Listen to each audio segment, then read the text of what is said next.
26 იანვარი საბაჟოს საერთაშორისო დღეა. ეს დღე ფინანსთა სამინისტროს შემოსავლების სამსახურის მებაჟე ოფიცრებმა მსოფლიო საბაჟო ორგანიზაციის წევრ 180-ზე მეტ საბაჟო ადმინისტრაციასთან ერთად აღნიშნეს.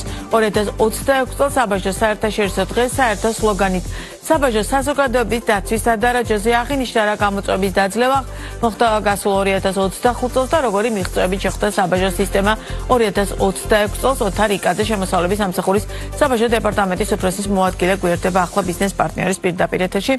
მოგესალმებით, ძალიან დიდი მადლობა გაცემაშტომრობისთვის. პირველ რიგში გილოცავთ დღევანდელ დღეს. საკმაოდ წარმომადგენლობითი შეხვედრა და ღონისძიება გაიმართა, რომელშიც მონაწილეობა მსახურობდა საქართველოს პრემიერ-მინისტრი, ფინანსთა მინისტრი, შემოსავლების სამსახურის ხელმძღვანელი და შემდგომ და მთლიანობაში მთავარი გზავნილი რამდენი მიმართულებით იყო. მე იმ ერთ-ერთ განსაკუთრებით სანქციების ნაწილს აუცილებლად მიუბრუნდები თქვენი ერთ-ერთი სტუმრობისას, საკმაოდ დეტალურად შევეხეთ წინა გადაცემაში, თუმცა რადგანაც თემა აქტუალურია, დღესაც დაუთმობთ ამას ყურადღებას. თუმცა თვითონ ეს დღე რას ნიშნავს თქვენთვის, ამ სტრუქტურაში დასაქმებული ადამიანებისთვის და რატომ არის მნიშვნელოვანი ამ დღის აღნიშვნა? მოგესალმებით, მივესალმებით თქვენს მაყურებელს. მინდა დიდი მადლობა გადაგიხადოთ სტუდიაში მოწვევისთვის. ვისარგებლო შემთხვევით და მიულოცო ეს მნიშვნელოვანი დღე ყველა მებაჟე ოფიცერს, რომლებიც ასრულებენ ძალიან მნიშვნელოვან მისიას აეროპორტებში, პორტებში, საზღვრებზე, გაფორმების ეკონომიკურ ზონებში.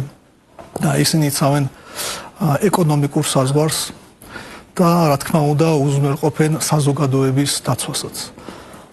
კარგად აღნიშნეთ 26 წლის სლოგანი მსოფლიო საბაჟო ორგანიზაციის არის საბაჟო საზოგადოების დაცვის სადარაჯოზე და ეს ნათლად ასახავს იმ მნიშვნელობას, რაცაც საბაჟო წარმოადგენს სახელმწიფოებრივი აღმშენებლობისთვის. რა თქმა უნდა ეს დღე არის ძალიან მნიშვნელოვანი ყველა მებაჟე ოფიცრისთვის, იმიტომ რომ აღინიშნება მსოფლიოს 180-ზე მეტ ქვეყანაში და ეს არის ერთგვარი შეჯამება იმ წინა წლის იმ ყველა საბაჟო სამსახურის თუ რა საქმიანობა განხორციელდება, რა წინსვლა იყო და რა გამოწვევებიც იყო, რა თქმა უნდა, რომ შემდგომში უკვე მიმდინარე წელს ეს გამოწვევები დაიძალოს. როგორი იყო 2025 წელი თქვენთვის? ბოლო პერიოდში ძალიან ბევრი საუბარია და განსაკუთრებული მნიშვნელობა აქვს ალბათ ამ ნაწილში, მათ შორის ელექტრონულ პროცესებს, განსაკუთრებით საბაჟოს, როდესაც ტვირთი შემოდის და სწრაფიტებით თან ისეთი საკმაოდ რთული საქმეა, არც ისეთი არალეგალური გზით არ უნდა შემოვიდეს ტვირთი, არ უნდა შემოგეპაროთ, უხეშად რომ თქვა და პარალელურად თან ეს ელექტრონულად ისეთი სისწრაფით უნდა განახორციელოთ, რომ ბიზნეს არ შეექმნას რაიმე პრობლემა. რამდენად მარტივად გაართვით ამ საკმაოდ რთულ ამოცანას თავი? კი, მოგეხსენებათ, საბაჟოს ყოველთვის უწევს გამოწვევებთან რთულ ამოცანების გადალახვაზე მუშაობა. მათ შორის ნამდვილად ეს არის ელექტრონული სისტემების დანერგვაც, იმიტომ რომ სხვანაირად 21 საუკუნეში მაღალი ტვირთბურნის პირობებში და იმ გეოპოლიტიკურ სიტუაციაში, რაშიც დღეს ჩვენ ვიმყოფებით, მაღალი რისკები მოგეხსენებათ ამ სანქციებთან დაკავშირებითაც, ისედაც გაიზარდა გარკვეული რისკები, რა თქმა უნდა, ამ მიმდინარე 2022 წლის მოვლენებიდან გამომდინარე. ჩვენც მაქსიმალურად ვეფუძნებით რისკების მართვის სისტემას. სხვანაირად ფიზიკურად შეუძლებელი იქნებოდა 100%-ით ყველა ტვირთის შემოწმება. და მხოლოდ ის ტვირთები და ის ბიზნეს ოპერატორების ტვირთები ხდებიან რისკის ქვეშ, რომლებიც არიან მაღალი რისკის მქონე. ხოლო რაც შეეხება კეთილსინდისელ ბიზნეს ოპერატორებს, მათი ტვირთები ნაკლებად ხდება ჩვენი ხედველობის სფეროში, ანუ ნაკლებად ხდება მათი ტვირთების შემოწმება და რაც რა თქმა უნდა ძალიან მნიშვნელოვანია. აგრეთვე მიმდინარე წელს დაგეგმილია, რაც აგრეთვე მინდა აღვნიშნო, რისკების მართვის სისტემის კიდევ უფრო მეტად მოდერნიზება, გულისხმობ ანალიტიკური შესაძლებლობების გაზრდას.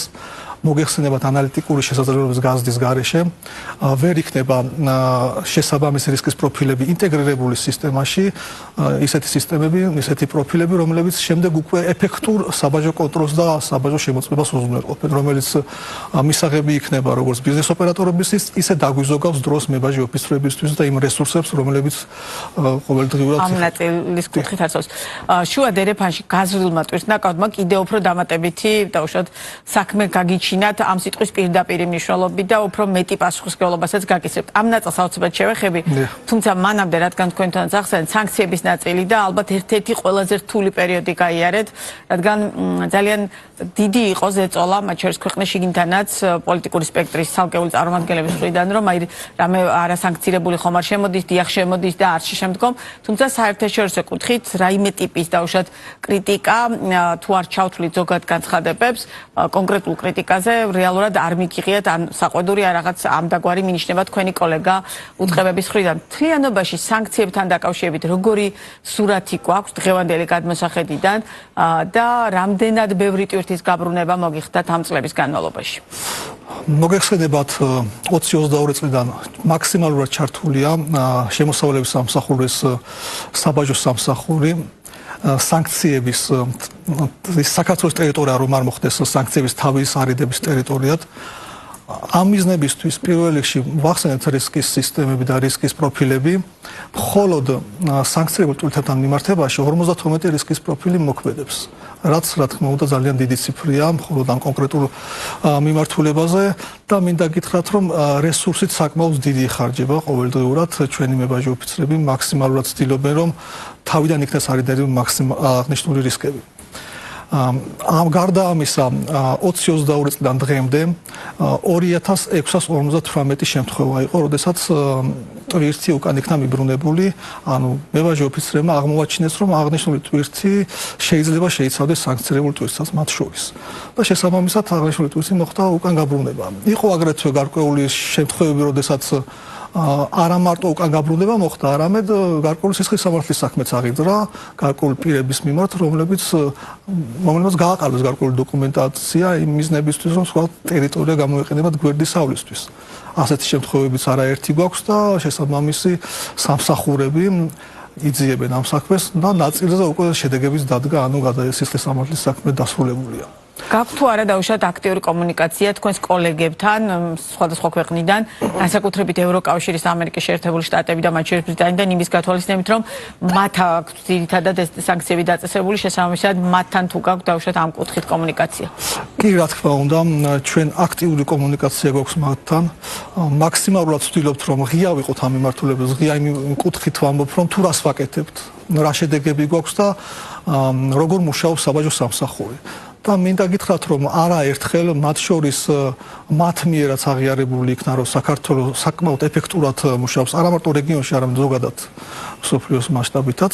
გამომდინარე იქიდან, რომ ჩვენ გვიწევს არა მხოლოდ ევროკავშირის სანქციების აღსრულება, არამედ ამერიკის, დიდი ბრიტანეთის და სხვა ქვეყნების, რომლებიც დააწესეს ეს სანქციები.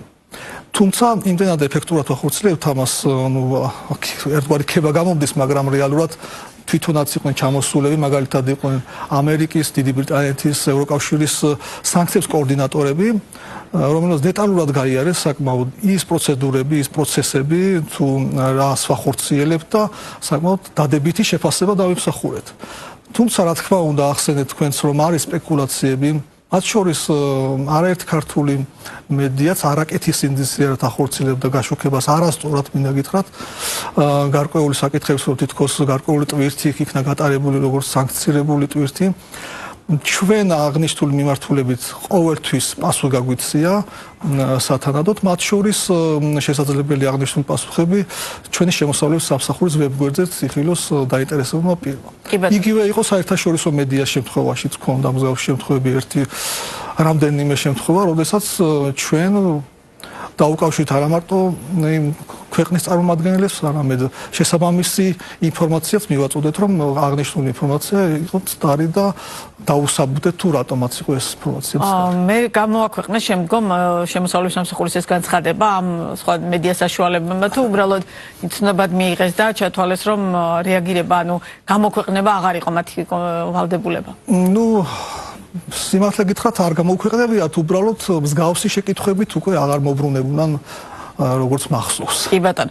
ერთ-ერთი ყველაზე მნიშვნელოვანი ნაწილი ეს არის განსაკუთრებული მნიშვნელობის ყოველ შემთხვევაში ამ ეთერში გქონდა სპეციალურად გადაცემა დათმობილი ამ თემაზე, რომ თქვენს მიერ გაცემული ნებართვა რეალურად არის უკვე ის ნებართვა, რომელიც ავტორიზებული სისტემით იქნება და მათ შორის ევროკავშირის წევრი ქვეყნების მიუხედავად იქნება აღიარებული. რა სისტემაზეა საუბარი? მაყურებელს კიდევ ერთხელ რომ განვმარტო და რატომ არის მნიშვნელოვანი დაუშვათ აი ამ საერთო ჯაჭვში საქართველოს როლი ამ კუთხით წარმოჩენილი? დიახ, ეს არის NCTS-ის სისტემა, საერთაშორისო სატრანზიტო სისტემა, რომელიც ჩართულია საქართველოს 20 მიმდინარე თებერვლიდან, 25 წლის თებერვლიდან. ეს სისტემა ძალიან მნიშვნელოვანია და კიდევ ერთხელ აღნიშნავს და ხაზს უსვამს საქართველოს მნიშვნელობას, მათ შორის გაზდას იმ პოტენციალის, რაც სატრანზიტო ქვეყანას როგორც საქართველოს გააჩნია. მაგალითად, ამ სისტემის საშუალებით შესაძლებელი იქნება ერთი და იგივე დოკუმენტით NCTS-ის საბაჟო დეკლარაციით, რომელიც დაიბიჭდება საქართველოში, ტვირთი გადაადგილდეს თუნდაც გერმანიის დანიშნულებით.